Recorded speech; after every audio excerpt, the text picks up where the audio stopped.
श्रीमहागणाधिपतये नमः।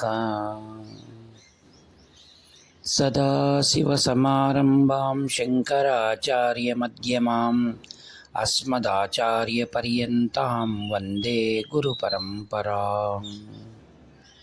अपारकरुणासिन्धुं ज्ञानदं शान्तरूपिणं श्रीचन्द्रशेखरगुरुं प्रणतोऽस्मि मुदान्वहम्।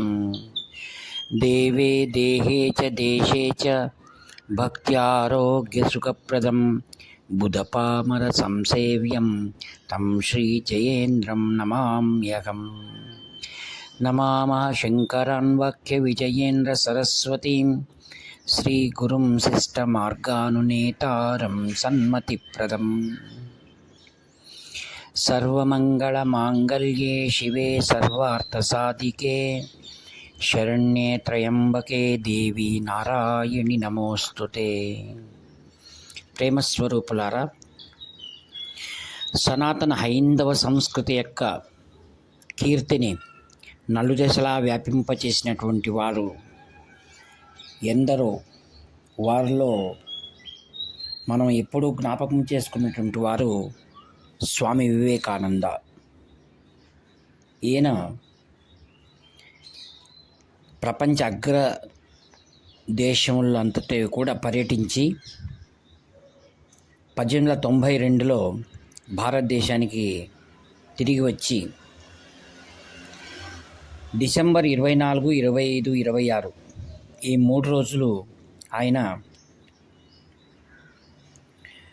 శ్రీపాదపరై అనగా ప్రస్తుత కన్యాకుమారి ఆ ప్రదేశంలో ఆయన దీర్ఘమైనటువంటి తపమును ఆచరించాడు. అప్పుడు ఆయనకు సంపూర్ణ భారతదేశం యొక్క ఉన్నత స్థితి ఎలా ఉండాలనేటువంటి ఒక జ్ఞానోదయం,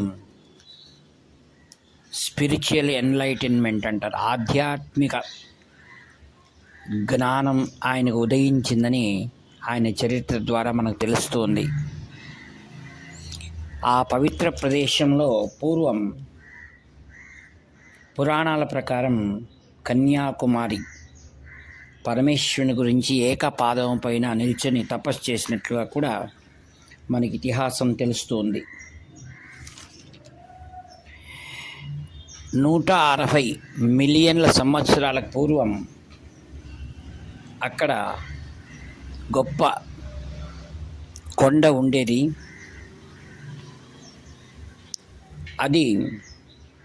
అదే ప్రాంతంలో భారతదేశం, శ్రీలంక, మడగాస్కర్, ఆస్ట్రేలియా మరియు ఈస్టర్న్ అంటార్కిటికా ఉండేటివి. కాలక్రమంలో ఆ శిల ఛేదించబడడం ద్వారా భారతదేశం అంటార్కిటికా నుంచి ఎడమ వైపుకు చేరిపోయిందని వైజ్ఞానికుల ద్వారా మనకు తెలిసి వస్తుంది. చరిత్ర మరియు ఆధ్యాత్మికం మరియు మహాపురుషుడు తపస్సు చేసినటువంటి ఈ ప్రదేశానికి వినూతనమైన ఇంత గొప్ప చరిత్ర ఉంది. ఇట్టి మహాప్రదేశంలో రాష్ట్రీయ స్వయం సేవక్ సంఘం యొక్క అతీవమైనటువంటి అనుచరుడు శ్రీ ఏకనాథ్ రానడే. ఈయన శ్రీ రామకృష్ణ పరమహంస యొక్క సంస్థలో చాలా సంవత్సరాలు సంపూర్ణ సహకారం ఉన్నందువలన ఆయనకు స్వామి వివేకానంద స్మృత్యర్థమై ఒక భవనాన్ని నిర్మించాలనేటువంటి మహాసంకల్పం ఏర్పడింది. అందుకై ఆయన అక్కడ ఉన్నటువంటి వ్యక్తుల ద్వారా ఒక కమిటీని ఏర్పాటు చేసి వారితో దీన్ని పూర్వాపరాలు చర్చించారు. వారందరి సమ్మతాన్ని తీసుకొని ఈ కట్టడం నిర్మాణానికి పూనుకున్న సందర్భంలో ఆయనకు అనేకమైనటువంటి ప్రతిబంధకాలు ఏర్పడ్డాయి. ముఖ్యంగా కన్యాకుమారి ప్రాంతంలో ఉన్నటువంటి జాలర్లందరూ కూడా ఫిషర్మెన్, వారందరూ క్రైస్తవ ధర్మాన్ని అనుసరిస్తూ ఉండేటువంటి వారందరూ కూడా దీన్ని ఆపాలని ప్రయత్నం చేశారు. అందుకే గొప్ప శిలువ ఉన్నటువంటి ఒక విగ్రహాన్ని అక్కడ పెట్టారు. తర్వాత తమిళనాడు ప్రభుత్వంలో అప్పటి ముఖ్యమంత్రి శ్రీ భక్తవత్సలం కూడా దీనికి ఏమాత్రం సహకరించలేదు. మరి ఒక విశేషం ఏంటంటే, హుమయూన్ కబీర్ అనేటువంటి కేంద్ర సాంస్కృతిక శాఖను మంత్రి అయినటువంటి ఈయన కూడా నూతన కట్టడాలు ఆ ప్రదేశంలో నిర్మించడం ద్వారా ఆ ప్రాంత ప్రకృతి శోభకు అంతరాయం కలుగుతుందని ఆ నిర్మాణానికి అనుమతి నిరాకరించారు. పట్టు వదలని శ్రీ రానడే గారు కబీర్ యొక్క కాన్స్టిట్యుయెన్సీ ఎక్కడ ఉందనగా కలకత్తాలో ఉంది. ఆయన శ్రీ రానడే గారు బెంగాల్లో పర్యటించి వంగదేశం యొక్క సంతానమైనటువంటి శ్రీ వివేకానందుని స్మృతి కట్టడానికి సహకరించాలని అక్కడి ప్రజలలో భారతీయ సంస్కృతి గురించి మరియు స్వామి వివేకానంద వారి ఔన్నత్యాన్ని గురించి ప్రజలలో మేల్కొలుపు కలిగించి ఆయన స్మృతి చిహ్నానికి మచ్చ కల్పించేవారం అవుతామని ప్రచారం చెలరేగింది. దీనివల్ల ఆ యొక్క మంత్రికి తన ప్రాంతంలో గట్టి ఎదురు దెబ్బ తగిలింది. ఇంకా ఆయన అభ్యంతరం వెనక్కి తీసుకోక తప్పలేదు. తరువాత శ్రీయుత లాల్ బహదూర్ శాస్త్రి గారిని కలిసి వారి సలహా తీసుకున్నారు. అప్పుడు శ్రీ రానడే గారికి శ్రీ లాల్ బహదూర్ శాస్త్రి గారు చెప్పారు, మీరు ఢిల్లీలో మకాన్ చేసి 323 మంది పార్లమెంట్ సభ్యుల యొక్క సంతకాలు సేకరించి ప్రధానమంత్రికి అందించవలసిందిగా సలహా ఇవ్వగా, అదే ప్రకారం శ్రీ రానడే గారు 3 రోజులు ఢిల్లీలో మకాం వేసి 323 మంది ఎంపీల సంతకాలు సేకరించి ప్రధానమంత్రికి అందించారు. అప్పుడు పండిట్ జవహర్లాల్ నెహ్రూ గారు ఇంకేం మాట్లాడలేక తన అంగీకారాన్ని శ్రీ సీఎం భక్తవత్సలం అప్పటి తమిళనాడు ముఖ్యమంత్రికి అందించారు. ఇంకా అన్ని ప్రతిబంధకాలు ఎవరో దాటినటువంటి రానడే గారు భక్తవత్సలం గారిని కలవగా ఆయన కేవలం 15x15 అడుగుల ప్రదేశంలో మాత్రమే ఆ యొక్క స్మృతి చిహ్నాన్ని నిర్మించాల్సిందిగా ఉత్తర్వులు జారీ చేశారు.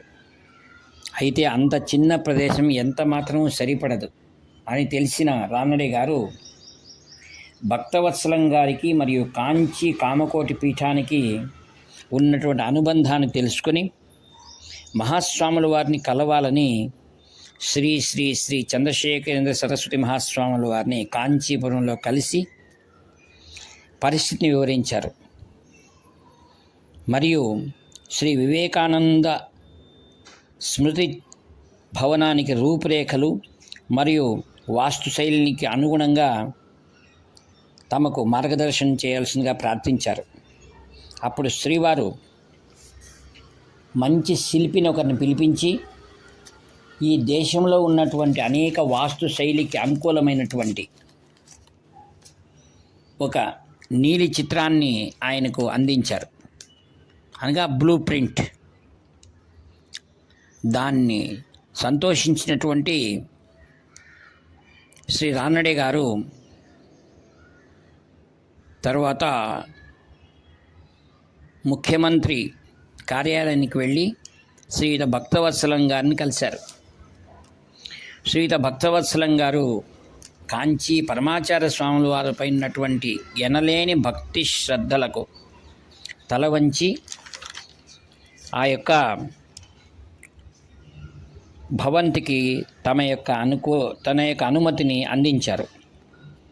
అది ఎంత విశాలం ఉందనగా 130 అడుగులు 1.5 ఇంచులు మరియు 56 అడుగుల విస్తీర్ణమైనటువంటి ఆ యొక్క రూపురేఖలు కలిగినటువంటి దానికి ఆయన అనుమతిని అనుగ్రహించాడు.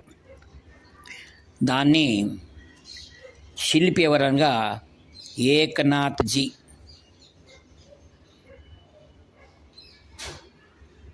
రానడే గారు. ఆయన తర్వాత శ్రీ ఎస్కే ఆచార్య అనేటువంటి గొప్ప స్కల్ప్చర్ ఆయన పిలిచి ఈ వివరాలని అందించారన్నమాట. అప్పుడు అన్ని అవాంతరాలు తొలగి కాంచి కామకోటి పరమాచార్య స్వాముల వారి యొక్క సంపూర్ణ అనుగ్రహ ఆశీర్వాదాలతో గొప్పదైన స్మృతి భవంతి ఈరోజు మనం దర్శించుకుంటూ ఉన్నాం. అందులో మనం ఆధ్యాత్మిక కేంద్రాలు రెండింటిని మనం చూడవచ్చు. ఒకటి శ్రీ వివేకానంద మండపం, రెండవది శ్రీపాద మండపం. ఇందులో సమస్తమైనటువంటి వివరాలను మనం ఈ యొక్క కేంద్రంలో మనం చూడవచ్చు.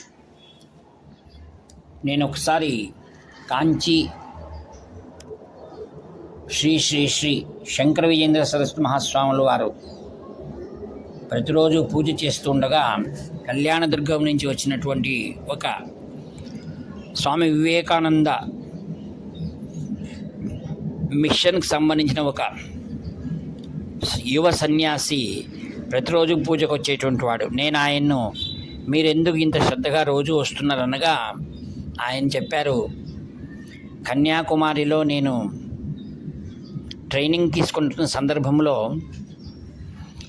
నా కాంచి కామకోటి పీఠం యొక్క విశిష్టత మరియు శ్రీ స్వామి వివేకానందుల వారి రాక్ మెమోరియల్ రావడానికి ప్రముఖమైన పాత్ర వహించినటువంటి కాంచి కామకోటి పీఠం శ్రీ శ్రీ శ్రీ చంద్రశేఖర సరస్వతి మహాస్వాముల వారి యొక్క వివరాలన్నీ నాకు తెలియజేశాడు. అక్కడ ఉన్నటువంటి ధ్యాన మందిరంలో ఉన్న సంపూర్ణ వివరాలను ఆయన చదివి ప్రభావితుడై కాంచి కామకోటి పీఠాన్ని దర్శించుకోవాలనేటువంటి సదుద్దేశంతో తాను వచ్చానని ఈ విషయాలన్నీ నాకు తెలియజేయగా నాకు చాలా ఆశ్చర్యమైంది. తర్వాత ఈ యొక్క వివేకానంద్ రాక్ మెమోరియల్ 2 సెప్టెంబర్ 1970లో అప్పటి రాష్ట్రపతి శ్రీ వివి గిరి ద్వారా జాతికి అంకితం చేయబడింది. ఈ విషయాలన్నీ ఆ భవంతిలో ప్రదర్శించబడిన వివరాలు మనకు తెలియజేస్తాయి. ఈ విధంగా కాంచి కామకోటి పీఠం పరమాచార్య స్వాముల వారు ఈ లోకానికి సమస్తమైనటువంటి సనాతన ధర్మం యొక్క విశిష్టతను విశ్వానికి చాటినటువంటి శ్రీ స్వామి వివేకానందుల వారి గొప్పతనాన్ని, దేశ ప్రతిష్టను ఇమిడింపచేసేటువంటి ఆ యొక్క భవంతిని లోకార్పణ చేయడానికి తమ దివ్య ఆశీస్సులు అందించిన విషయాన్ని మనం గుర్తుంచుకోవాలి. ఈ విధంగా కాంచి కామకోటి పీఠం అనవరతమైన దేశభక్తికి నిదర్శనంగా మనం గ్రహించవచ్చు. ఎందరినో ఆధ్యాత్మిక జీవులను ప్రభావితం చేస్తూ అనేక మందిని దేశభక్తి వైపు మరలుస్తూ సనాతన ధర్మాన్ని ప్రతిష్ఠింపజేయుచున్నటువంటి ఇట్టి మహాపురుషుల జ్ఞాపకాలు మనం ఎప్పుడూ మరవలేనటువంటివి. ఇట్టి మహాపురుషుల దివ్య స్మరణను ఈ వాక్పుష్పముల ద్వారా మీ అందరికీ తెలియజేస్తూ అత్యంత వినయ విధేయతలతో శ్రీవారి దివ్య చరణాలను స్మరిస్తూ నా వాణికి విరామాన్ని తెలియజేస్తున్నాను. ఇట్లు మీ ప్రియతముడు నివర్తి నాగభూషణ శర్మ. హర హర శంకర జయ జయ శంకర. హర హర శంకర జయ జయ శంకర. హర హర శంకర జయ జయ శంకర.